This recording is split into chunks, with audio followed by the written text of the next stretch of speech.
Mangalagiri MLA Alla Ramakrishna Reddy alias RK MLA పదవికి YCP పార్టీకి రాజీనామా చేయడం ఏపీ రాజకీయాల్లో చర్చనీయాంశమైంది. అదే సమయంలో ఆ నియోజకవర్గ ఇన్ఛార్జిగా గంజి చిరంజీవిని నియమించింది వైసీపీ పార్టీ. 2014లో టీడీపీ నుండి పోటీ చేసిన గంజి చిరంజీవి కేవలం 12 ఓట్ల తేడాతో ఓడిపోయారు. ఇక 2019 ఎన్నికల్లో మంగళగిరి నియోజకవర్గంలో టీడీపీ జాతీయ ప్రధాన కార్యదర్శి నారా లోకేష్ పోటీ చేయగా ఆయనపై వైసీపీ అభ్యర్థిగా పోటీ చేసిన ఆళ్ల రామకృష్ణారెడ్డి 5,337 ఓట్ల మెజార్టీతో గెలిచారు. 2024 ఎన్నికల్లోనూ నారా లోకేష్ అక్కడి నుండే పోటీ చేస్తానని 2019 ఓటమి తర్వాత ఆయన ప్రకటించారు. దీంతో నారా లోకేష్ వర్సెస్ ఆళ్ల రామకృష్ణారెడ్డి మధ్య పోటీ అనుకున్నారు. తాజాగా ఆళ్ల రామకృష్ణారెడ్డి బదులు గంజి చిరంజీవి వైసీపీ అభ్యర్థిగా ఉండనున్నారని చెబుతున్నారు. దీంతో మంగళగిరి నియోజకవర్గంతో పాటు గంజి చిరంజీవి పేరుపైన చర్చ జరుగుతోంది. ఈ నేపథ్యంలో గంజి చిరంజీవికి సంబంధించిన అంశాలు తెలుసుకుందాం. గంజి చిరంజీవి మంగళగిరిలో పుట్టారు. తల్లిదండ్రులు వెంకయ్య సామ్రాజ్యం. గంజి వెంకయ్యకు కమ్యూనిస్టు పార్టీ సానుభూతిపరుడిగా పేరుండేది. గంజి చిరంజీవికి ఒక అన్న, 4 అక్కయ్యలున్నారు. అందరికంటే చిన్నవారు గంజి చిరంజీవి.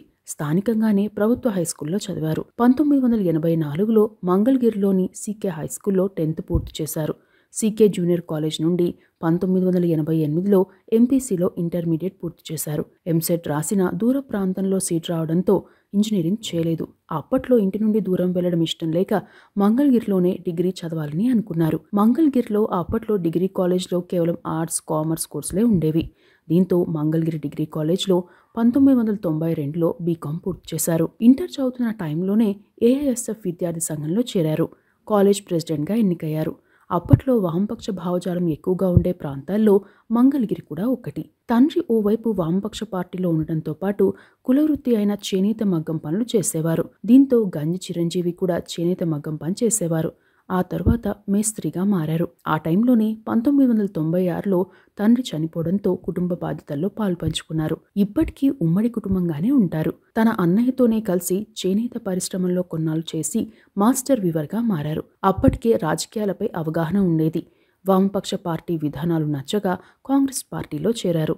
తన రాజకీయ జీవితం కాంగ్రెస్తోనే మొదలైందని చెప్పవచ్చు. ఆ టైంలో మురుగుడు హనుమంతరావు గారు మంగళగిరి ఎమ్మెల్యేగా, రాష్ట్ర మంత్రిగా ఉన్నారు. ఆయన అనుచరుడిగా గుర్తింపు తెచ్చుకున్నారు గంజి చిరంజీవి.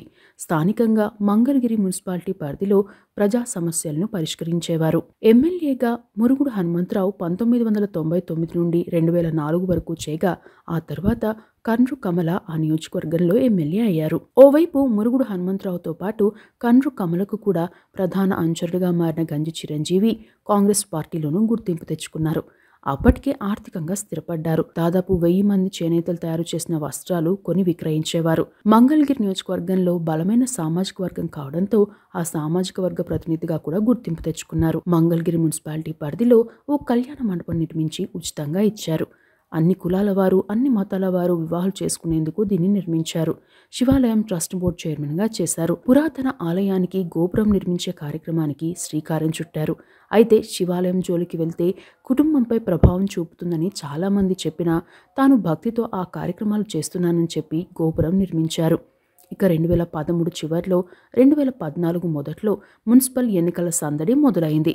మంగళగిరి 8 లేదా 9వ వార్డు కౌన్సిలర్గా పోటీ చేస్తానని, తనకు మున్సిపల్ చైర్మన్ పదవి కావాలని పార్టీని కోరారు. అయితే అప్పటికే సిట్టింగ్ ఎమ్మెల్యేగా ఉన్న కండ్రు కమల గారి కుటుంబానికి సంబంధించిన వారు కూడా ఆ పదవి రేసులో ఉన్నారు.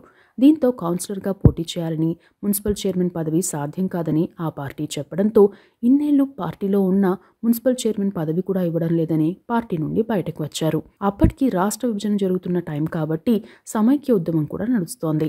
గంజి చిరంజీవి కాంగ్రెస్ నుండి బయటకు వచ్చి ఇండిపెండెంట్ గా పోటీ చేయాలని భావించారు. అయితే తాను పోటీ చేయాలనుకున్న వార్డులో చాలా మంది ఓటర్లు టీడీపీ నుండి పోటీ చేస్తే మద్దతు ఇస్తామని చెప్పడంతో ఆ పార్టీలో చేరాలని నిర్ణయించుకున్నారు. స్థానికంగా ఇన్ఛార్జిగా ఉన్న పోతినేని శ్రీనివాస్తో పాటు పార్టీ ముఖ్య నాయకులను కలిశారు. హైదరాబాద్లో చంద్రబాబు సమక్షంలో పార్టీలో చేరారు. టీడీపీ నుండి మున్సిపల్ చైర్మన్ అభ్యర్థిగా గంజి చిరంజీవి పేరును ప్రకటించారు చంద్రబాబు. ఆ తరువాత కొన్ని రోజులకే ఎమ్మెల్యే ఎలక్షన్స్ కూడా వచ్చాయి. బీసీల నుండి టికెట్ వస్తే తాను పోటీ చేస్తానని గంజి చిరంజీవి, ఓసీలకు టికెట్ వస్తే పోతినేని శ్రీనివాస్ పోటీ చేయాలనే అవగాహనకు వచ్చారు. అయితే టీడీపీ మాత్రం తులసి రామచంద్ర ప్రభును అభ్యర్థిగా ప్రకటించింది. దీంతో స్థానికంగా టీడీపీ నుండే వ్యతిరేకత వ్యక్తమైంది. ఆయన పోటీ నుండి తప్పుకున్నారు. నామినేషన్ల 2 రోజుల ముందు కూడా అభ్యర్థిత్వం ఖరారు కాలేదు. ఈలోగా పోతినేని శ్రీనివాస్కు టికెట్ ఇచ్చినట్టు ప్రచారం జరిగింది. అయితే చంద్రబాబు నాయుడు స్వయంగా ఫోన్ చేసి గంజి చిరంజీవిని పోటీ చేయాలని చెప్పారు. తనకు అంత ఆర్థిక బలం లేదని, టైం కూడా లేదని, ప్రచారం చేసేంత వనరులు లేవని, స్థానిక నాయకుల మద్దతు అవసరమని చెప్పారు గంజి చిరంజీవి. అవన్నీ పార్టీ చూసుకుంటుందని విజయవాడకు పిలిపించిన చంద్రబాబు నాయుడు గంజి చిరంజీవికి బీఫామ్ ఇప్పించారు. ఆ టైంలో మంగళగిరిలో పోతినేని శ్రీనివాస్ వర్గం నుండి వ్యతిరేకత వచ్చినా 2 రోజుల తర్వాత వారి మద్దతు కూడా ఇస్తామని ప్రకటించారు. ఇలా 2014 ఎన్నికల్లో పోటీ చేశారు. ఆ ఎన్నికల్లో వైసీపీ నుండి పోటీ చేసిన ఆళ్ల రామకృష్ణారెడ్డికి 88,977 ఓట్లు రాగా గంజి చిరంజీవికి 88,965 ఓట్లు వచ్చాయి. కేవలం 12 ఓట్ల తేడాతో ఓడారు గంజి చిరంజీవి. ఆ ఎన్నికల్లో క్రాస్ ఓటింగ్ జరగడంతో పాటు ఒక సామాజిక వర్గానికి చెందిన వార్డులో 200కి పైగా ఓట్లు నోటాకు వచ్చాయని కొందరు నమ్మించి తనను ఓడించారని ఓ ఇంటర్వ్యూలో చెప్పారు. ఇక 2014 ఎంపీ ఎన్నికల్లో గుంటూరు నుండి గల్లా జయదేవ్ గెలుపొందారు. అప్పటి నుండి పార్టీలోనే ఉన్నారు గంజి చిరంజీవి. మంగళగిరి మున్సిపల్ చైర్మన్గా చేశారు. 1300కి పైగా ఓట్ల మెజార్టీతో 8వ వార్డు నుండి గెలిచారు. తనను కలిసిన ప్రజలు మేము మీకే ఓటు వేశాం, కానీ మీరు ఎలా ఓడిపోయారు అని అడిగేవారని, రాజకీయాల్లో గెలుపోటములు సహజమని చెప్పడంతో పాటు 2019లో నాకు ఓటు వేయాలని చెప్పానని ఓ ఇంటర్వ్యూలో చెప్పారు గంజి చిరంజీవి. ఇక 2014-2019 మధ్యకాలంలో మంగళగిరి మున్సిపల్ చైర్మన్గా చేశారు. అదే టైంలో గంజి చిరంజీవిపై పలు ఆరోపణలు వచ్చినట్టు ప్రచారం జరిగింది. దీనిపై ఓ ఇంటర్వ్యూలో స్పందిస్తూ మంగళగిరి మున్సిపల్ బడ్జెట్ 89 కోట్లయితే తాను 2,000 కోట్లు దోచుకున్నట్లు కొందరు ప్రచారం చేశారని అన్నారు. తాను ఎలాంటి విచారణకైనా సిద్ధమేనని ప్రకటించారు. ఆ తర్వాత టీడీపీ తరపున చేపట్టే రాజకీయ కార్యక్రమాల్లో పాల్గొనేవారు. ప్రత్యేక హోదా కోసం ఢిల్లీ ధర్నాలోనూ పాల్గొన్నారు. వచ్చే ఎన్నికల్లో తానే అభ్యర్థిని అని భావించిన తరుణంలో టీడీపీలో మారిన రాజకీయ సమీకరణాలు ఇబ్బందిగా మారాయి. మాజీ మంత్రి మురుగుడు హనుమంతరావు, కండ్రు కమల టీడీపీలో చేరారు. టీడీపీ నాయకురాలు, అదే సామాజిక వర్గానికి చెందిన పంచుమర్తి అనురాధ పేరు కూడా తెరపైకి వచ్చింది. ఇక మురుగుడు హనుమంతరావు, కమల కూడా టికెట్ రేస్లోకి వచ్చారు. 12 ఓట్ల తేడాతో ఓడిపోయాను కాబట్టి తనకు టికెట్ ఇస్తారని భావించిన ఈ ఇద్దరు పోటీలోకి రావడంతో అధిష్టానం తేల్చుకోలేకపోయింది. అప్పటికే గంజి చిరంజీవికి లోకేష్తో సత్సంబంధాలు ఉండేవి. లోకేష్ వైజాగ్లో పోటీ చేస్తున్నట్లు సమాచారం కూడా వచ్చింది. అయితే 2019 ఎన్నికల్లో మంగళగిరి టికెట్పై చర్చించేందుకు మురుగుడు హనుమంతరావును, కండ్రు కమలను, గంజి చిరంజీవిని పిలిపించిన చంద్రబాబు మీరు ముగ్గురే తేల్చుకోవాలని చెప్పారని, దీంతో తాను నిరాశ చెందానని ఓ ఇంటర్వ్యూలో చెప్పారు గంజి చిరంజీవి. 2 రోజుల తర్వాత విజయవాడలో పార్టీ ముఖ్య నేతలు ఉండడంతో టికెట్ అంశం మాట్లాడేందుకు వెళ్లానని, అయితే తాను చాలాసేపటి వరకు వేచి చూసినా ఎలాంటి సమాచారం రాలేదని, చివరికి టీవీ స్క్రోలింగ్ చూసి నారా లోకేష్కి మంగళగిరి టికెట్ ఇచ్చినట్లు తెలుసుకున్నానని చెప్పారు. అయితే పార్టీ తీసుకున్న నిర్ణయానికి కట్టుబడిన తాను నారా లోకేష్ను సపోర్ట్ చేశానని, నారా లోకేష్ ప్రచారంలో భాగస్వామినయ్యానని చెప్పారు. ఇతరత్రా బాధ్యతలు తీసుకుంటారా అని అడిగారని, తాను కేవలం నారా లోకేష్తోనే ఉంటానని చెప్పానని అన్నారు. అయితే ఆ ఎన్నికల్లో నారా లోకేష్ 5,337 ఓట్ల తేడాతో వైసీపీ అభ్యర్థి ఆళ్ల రామకృష్ణారెడ్డి చేతిలో ఓడిపోయారు.